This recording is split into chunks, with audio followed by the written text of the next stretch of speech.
pababa, pataas, pababa, pataas, pataas, pababa, pataas, pababa.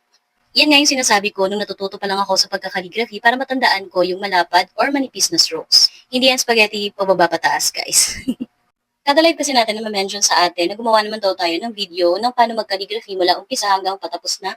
Like yung nag-blend na tayo and nag-shadow na and lahat. Basta yung ganun. And na-realize ko na hindi pa nga ako nakakagawa ng ganun kasi diba laging putol-putol lang yung ginagawa nating mga video about sa calligraphy. Yung ating coloring pens or ating mga acrylic markers ay itong ating Parrot or ZZYP na meron na rin siyang white brush pen. Pareho lang sila guys ng kanilang quality, pati ng kanilang brush tip. Ang pinagkaiba lang ay kung gusto mo ng kulay puti ang iyong lagayan or ito ang maging kulay niya. Bago nga tayo makagawa ng lettering or ng calligraphy natin, dapat matutunan niyo muna ano yung mga basic strokes. So, kukuha ako ng kulay black. Ito yung gamit natin. Brush tip na siya, guys. Yan. Gusto ko yung mga ganitong pen kasi pointy na yung kanyang tip. Importante guys, na paslan kayo humawak ng pen, doon pa lang dapat alam niyo na kung paano yung tamang paghawak ng pen para hindi niyo masisira yung pinakadulo niya. Pag nasira niyo kasi yan, ang mangyayari, kakalat or hindi na siya magiging malinis tignan, like hindi na ma-achieve yung ating manipis na strokes kapag gagamit tayo ng sirana or hindi na pointy yung kanyang tip. Katulad nito, kapag pointy yung kanyang tip, nakaka-create tayo ng manipis na strokes.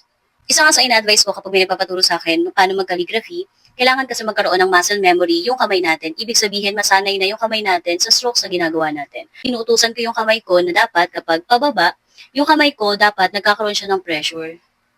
Ayan. So, pag sabihin kong pababa, so nadidiinan niya, nakikita niyo, lumalapad yung ating brush. Pag sinabi ko namang pataas, yung point lang niya yung dumidikit doon sa ating papel. Ayan. Ngayon, pag nakuha nyo na yan, try nyo silang pagsamahin. And kung papansinin nyo, pag zoom in natin siya, pababa, so tumutupi yung brush natin, pero patagilid. Pag pataas na ako, nagkakaroon ako ng buntot, and ninipis siya. Pag pababa na ulit ako, magkaka-pressure na siya. So, ganun yung gagawin nyo. May pressure para sa makapal na strokes, and gagaanan nyo siya kapag gagamit na kayo ng manipis na strokes. After nyo na mag-try-try dyan, guys, gawin nyo na siya sa mga letter. Isipin nyo na lang ang letter A, di ba, pabilog? So, ang pabilog niya is may pataas. Sa pataas natin, magaan muna. Pag pababa na tayo, saka natin siya lalagyan ng pressure, pababa. Tapos pag pataas na ulit, magaan na ulit. Yung dulo na lang yung didikit. Tapos, didiinan na natin siya ulit dito. And pataas na ulit siya. Kaya manipis yung magiging strokes niya. Ang sinasuggest ko nga sa inyo, may pag-aralan muna kayo na isang salita, tapos yun yung practicein nyo ng practicein. Kasi medyo matatagalan kayo kung kakabisaduhin nyo na agad yung mga alphabet. So maganda mag-start muna kayo kahit sa high.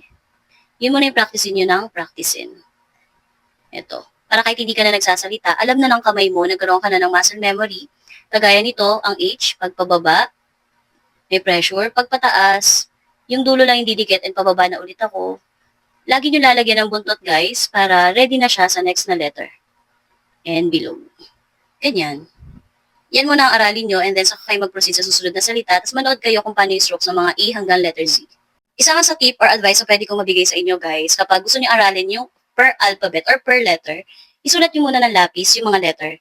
Katulad nito A, B, na hindi calligraphy ha, normal na sulat lang, C, D, and E, and so on and so forth. Wow! And halimbawa, hanggang Z na yan, ngayon, dyan mo titignan sa ang part dyan, yung may pataas, tas pababa, and pataas.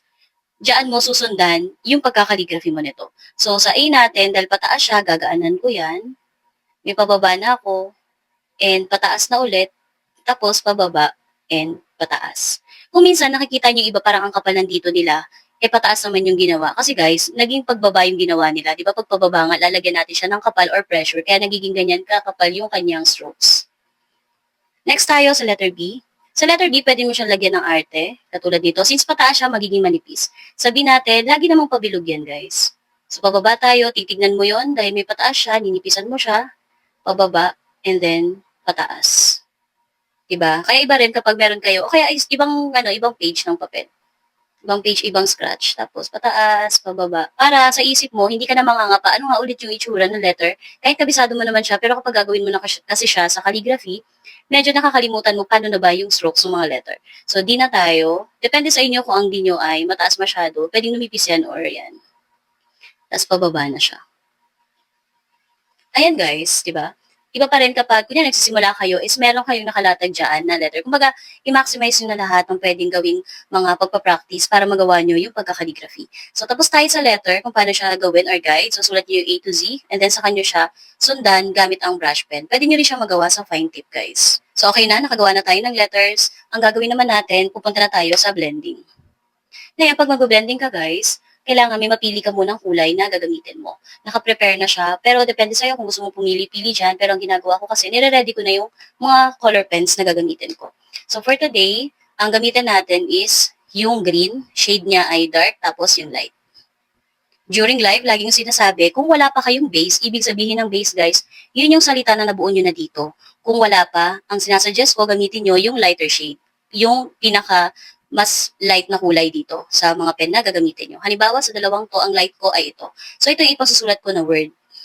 Pero, kung nakalapis na kayo, halimbawa na may nasulat na kayo dyan, na salita, unang tas magbe-blend na tayo, dark ang lagi kong inuuna. So, kung tinatanong nyo kung paano yung mga diskarte ko, dark yung inuuna ko kapag magbe-blend ako. Pero since wala pa tayong base, guys, ina-advise ko nga na light, kasi kung malalagyan ko man siya ng dark color, kaya niyang matakpan. Unlike kapag dark agad yung uunahin ko, pang base ha, pang base pa lang. Pwede rin naman na ibang lighter colors, guys. Pipili kayo dito kung ano yung pwede nyo maging base or yung paggagayahan nyo or magiging guide nyo. Mas maganda talaga lighter shade.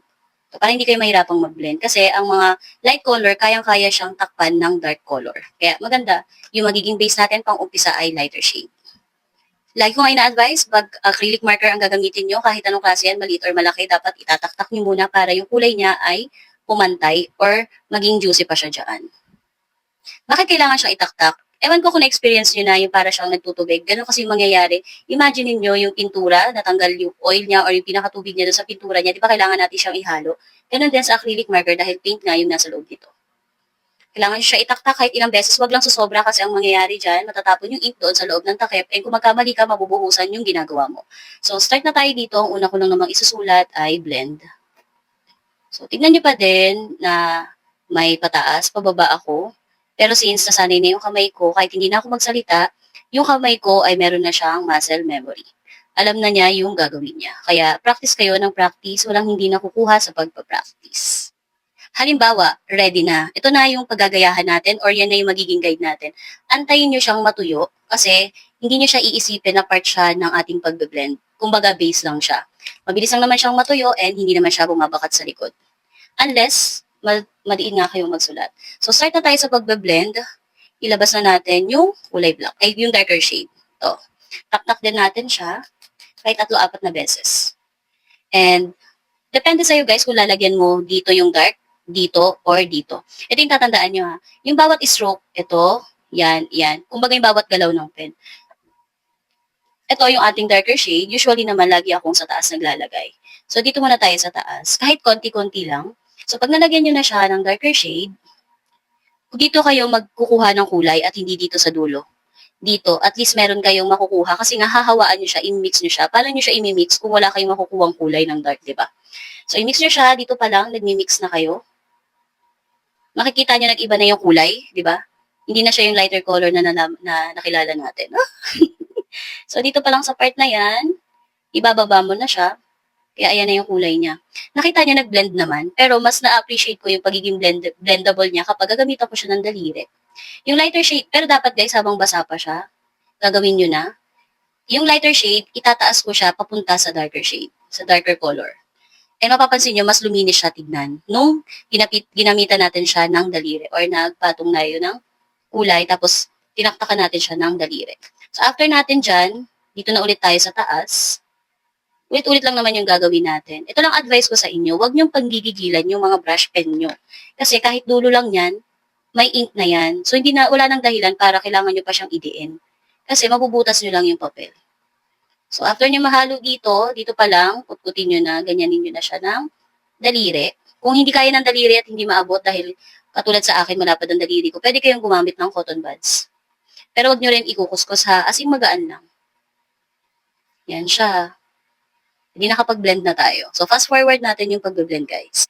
Lagi nyo uunahin yung darker shade. Kasi, tignan nyo, pag inuna ko yung lighter shade later, mag-sample tayo. Magiging layer lang yan. Hindi yan magiging blendable. Ang layer ay papatong, ang blend ay nagmi-mix. So, yun yung difference ng dalawa. 'di ba? Ayan, parang naghalo lang sila ng maayos. And napapansin nyo, sa iba daw kasi, bakit parang naglilibag yung gawa nila? Guys, that's normal. Kasi nga, basa yung pinasusulat mo. Basa siya eh. At mas marami siyang ink kumpara dun sa kayang i-hold ng papel. Talagang maglilibag siya. Ang gagawin niyo pag naglibag siya, huwag niyo agad tatanggalin, huwag niyo agad kukuskusin. Hayaan niyo lang. Pag natuyo, saka niyo siya tanggalin. And hihipan niyo lang siya. Kasi kapag tinanggal niyo siya agad, kakalat yan, sayang lang yung ginawa niyo. Tignan niyo yung gagawin ko kapag inuna natin yung light color. So, halimbawa, dito ako, kasi dito yung lighter shade natin, di ba? Dito ako magpapatong. Tapos, syempre, ang usapan natin, kailangan kukuha ako sa light. Tignan nyo, walang pagmimix na nangyari, kundi naging layer lang siya, pumatong lang siya doon sa light color. Kaya, importante talaga na uuna yung darker shade. Saka nyo siya susundan ng lighter shade. Para makuha niya yung kulay na yun and madala niya dito. Tapos, habang basa pa, itap-tap nyo ng daliri para magmukhang natural yung pagmimix nila.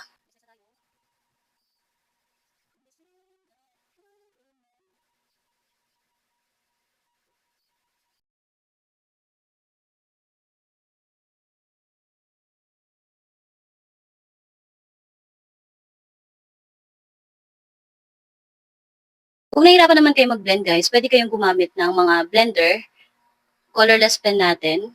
At nakapag-blend na tayo guys, ganyan ang kanyang itsura, tuyo pa siya tignan, di ba? Para siyang dry, kasi ganun ang mga acrylic marker dahil nga pintura siya. So tignan natin sa likod, yan yung sinasabi ko sa inyo na hindi nyo kailangan panggigilan yung mga pens nyo kasi magkukulay at magkukulay yan. And may iwasan natin na bumakat siya kahit dito pa sa part na to, lalo pa dito sa kabilang page. Tapos na nga tayo mag-blend, ang gagawin naman natin ay maglalagay ng outline. Yung outline is yung pagguguhit doon sa mga letters or strokes natin para mas umangat pa yung mga ginawa nating lettering. So, para malaman mo kung saan ka maglalagay ng outline, lagi ko sinasabi, during live or kahit nga pag magawa ko ng video, try nyong i-ganito yung kamay nyo, itaas yung kamay nyo, ipatong nyo doon sa inyong ginawa. Kung saan banda yung anino, doon nyo ilalagay yung outline, pati yung shadow.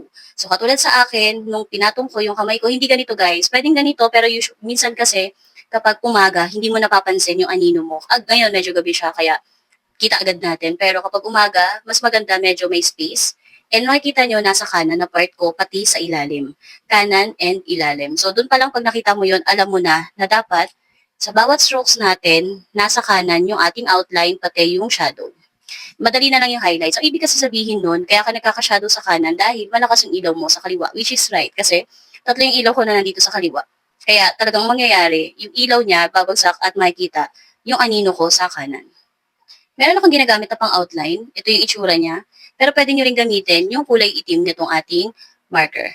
Kung gusto nyo nun, yun yung gagamitin natin. Ito itsura niya kasi pointe pa rin naman siya.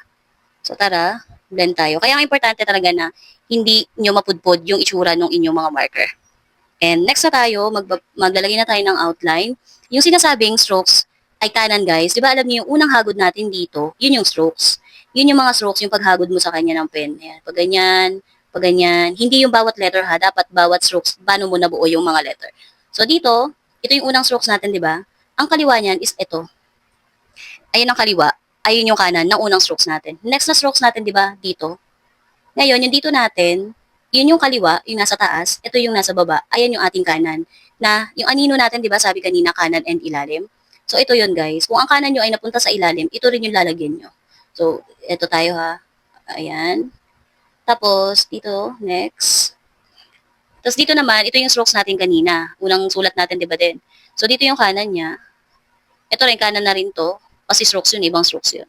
Tapos, ayan. Sa loob din, kasi ito yung ilalim ng unang, yung isa pang strokes. And ayan siya. Sa letter B guys, ito yung ating mga lalagyan ng outline.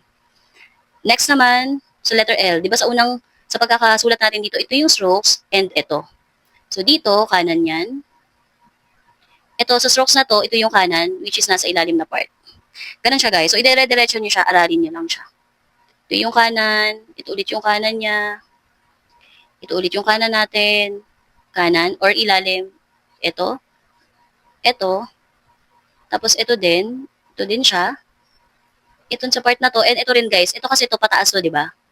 Strokes din yan, ibang strokes yan, kasi unang hagod mo yun eh. Tapos pababa lang, di ba? So ito yung kanan natin, kasi kaliwa na to. Kaliwa na to, kasi ito yung hagod niyan eh. Tapos ito siya, tapos ito, and ayan, nakatapos ka na maglagay ng outline.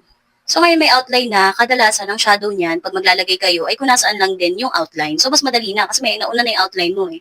Susundan mo na lang siya lagyan ng shadow mo. Usually ang shadow guys ay kulay gray.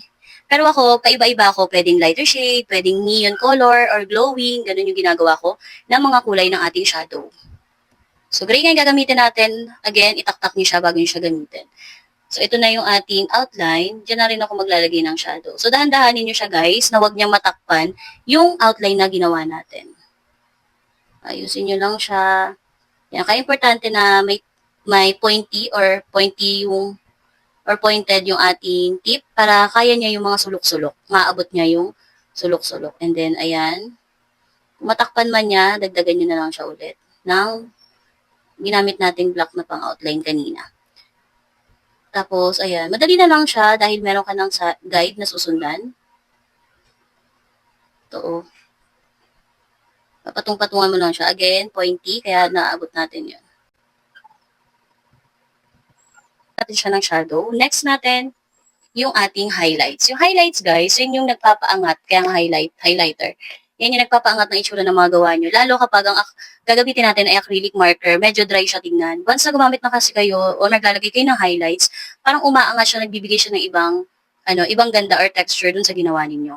Ang ginagamit dapat doon ay mga white gel pen or kaya mga white pen.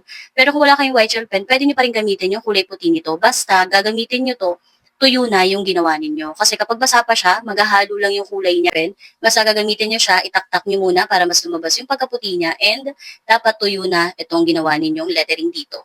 Kasi kapag basa pa yan, tapos naglagay kayo nito, maghahalo lang siya guys, hindi siya aangat. Dapat kasi magpapatong siya dun sa mga letters para nga maiangat niya yung itsura ng lettering ninyo. Nataktak natin siya. Pero iba pa rin kapag may white gel pen kayo kasi kininiit talaga yun para sa mga ganitong pag-lettering. So, pag ito ginamit nyo, puti rin naman siya, pero kailangan nyo siyang ipatong-patong. Ayan. Tapos, kapag tuyo na ulit yon, lagyan nyo siya ulit. Para umangat at mas maging puti pa siya. Which is, sinasabi ko sa inyo na gumamit na lang kayo ng mga white gel pen, katulad nitong gamit natin. Lalo to mas puti to. Para unang hagod nyo pa lang, kita nyo na agad yung pagka-jelly niya. And kapag gagamit kayo nito guys, huwag nyo ididiin. Kasi jelly siya, malapot siya. Mas lalabas ang ink niya kapag relax lang din yung paglalagay mo. Yan.